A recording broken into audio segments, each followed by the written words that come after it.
बघा structure of all types of sentences. काळाचे जे 4 प्रकार आहेत त्याचं स्ट्रक्चर काय आहे मी ते इथे लिहून दिलेले बघा.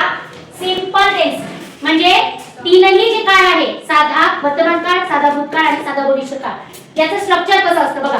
आता प्रेझेंट टेन्स जो आहे वर्तमान काळ जो आहे या वर्तमान काळामध्ये सब्जेक्ट आलाय.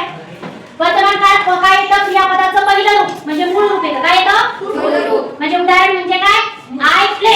आपण प्लेचं प्लेस किती केली वर्तमान काळात साध्या वर्तमान काळात प्ले. कळलं का म्हणजे V1 आणि ऑब्जेक्ट. आता सिंपल पास्ट मध्ये काय झाले बघा. साध्या भूतकाळात काय होते सब्जेक्ट नंतर काय लागतं V2 म्हणजे क्रियापदाचं दुसरं रूप लागतं. काय लागतं वर्बचं दुसरा फॉर्म लागतो. मग दुसरा रूप म्हणजे काय तर प्लेचं काय होतं इथे प्ले. कळलं का किंवा राईटचं काय होतं रोड होतं. काय होतं रोड. राईटचं काय होतं रोड. मी प्लेच्या ऐवजी राईट लिहिले. राईट हे क्रियापद लिहिले. राईटचं काय होतं इथे रोड होतं म्हणजे V2 काय येतं रोड. आणि ऑब्जेक्ट जसा तसा बदल काय झाले बघा. सिंपल प्रेझेंट मध्ये V1 आलं आणि सिंपल पास्ट मध्ये काय आलं V2 आलं. कळलं का आलं का. आता फ्युचर टेन्स मध्ये काय बदल होतो साध्या भविष्य काळामधला बदल काय बघा. सब्जेक्ट आहे आता V1 च्या आधी काय लागलं विल लागलं. काय लागलं विल. साठी काय लागतं विल. आणि मग V1 आणि मग ऑब्जेक्ट बदल काय झाले बघा. इथे V2 आहे पण तू इथे कोणता आहे परत V1 म्हणजे मूळ क्रियापदाच्या आधी काय लागतं विल लागतं. म्हणजे साधं वाक्य जर करायचं ठरलं तर I will write a letter. काय लागतं इथे I will write a letter. बघा क्रियापदाच्या आधी मूळ रूपाच्या आधी काय लागतं विल लागतं. कंटिन्युअस टेन्स मध्ये काय बदल होतो अपूर्ण काळामध्ये काय बदल होतो. अपूर्ण वर्तमान काळ, अपूर्ण भूतकाळ, अपूर्ण भविष्य काळ. बघा अपूर्ण वर्तमान काळाचं स्ट्रक्चर काय सब्जेक्ट आहे. सब्जेक्ट नंतर एम इज आर पैकी एक कोणतं पण सहाय्यकारी क्रियापद बघा. एम इज आर पैकी कोणतंही एक सहाय्यकारी क्रियापद. जसं आय जर असलं तर काय जोडतो आपण एम.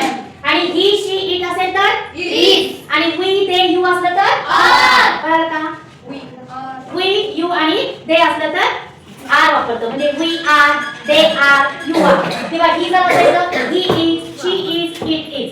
आणि आय जर असेल इथे तर आय एम.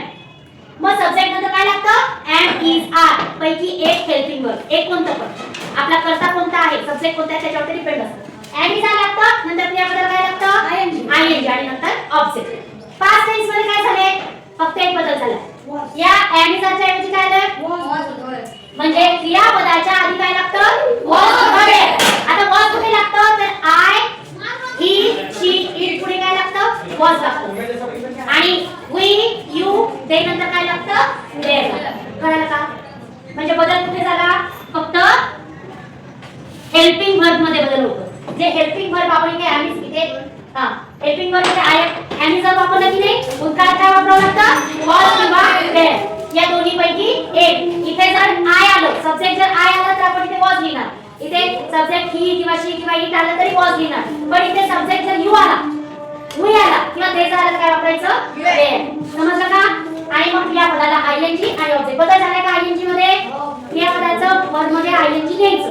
आता परत फ्युचर टेन्स मध्ये काय बदल काय लागतं आणि विल बी आणि क्रियापदाचं VING तसंच राहतं VING आणि ऑब्जेक्ट.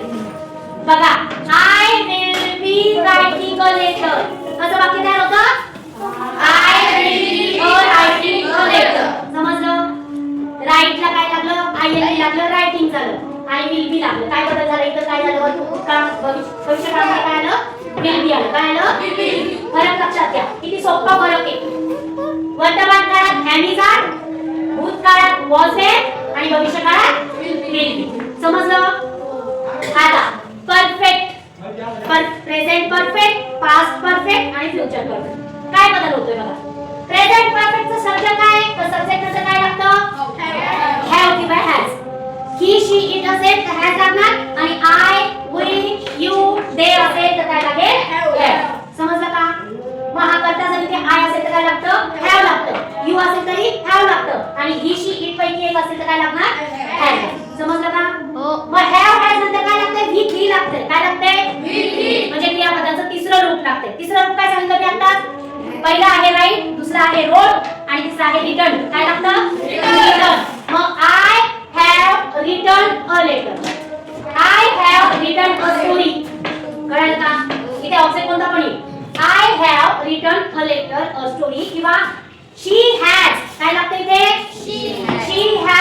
written a story. समजलं? आता हे झालं प्रेझेंट. आता पास्ट मध्ये काय बदल झालाय? या हॅव हॅडच्या ऐवजी काय आलं? हॅड आलं. V3 तसंच तसं आहे की नाही? मग वाक्य कसं होईल? I had written a story. समजलं? I had written a story. आता पुढचं फ्युचर टेन्स मध्ये काय बदल होतो? काय लागलं इथे? विल हॅव लागलं. काय लागलं? V3 तसंच तसं आहे की नाही? हां, मग करा वाक्य.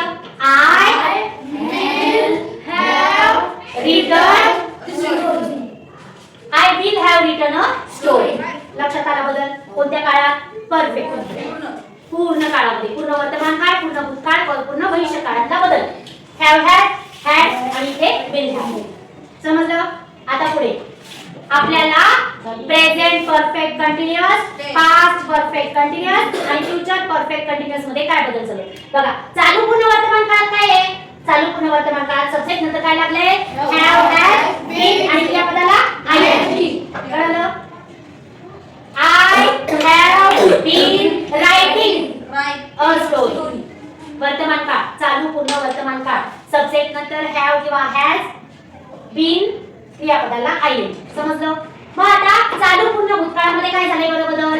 काय लागलं? have had च्या ऐवजी had लागलं. आणि काय लागले? been चं been आहे आणि क्रियापदाला ing आहे.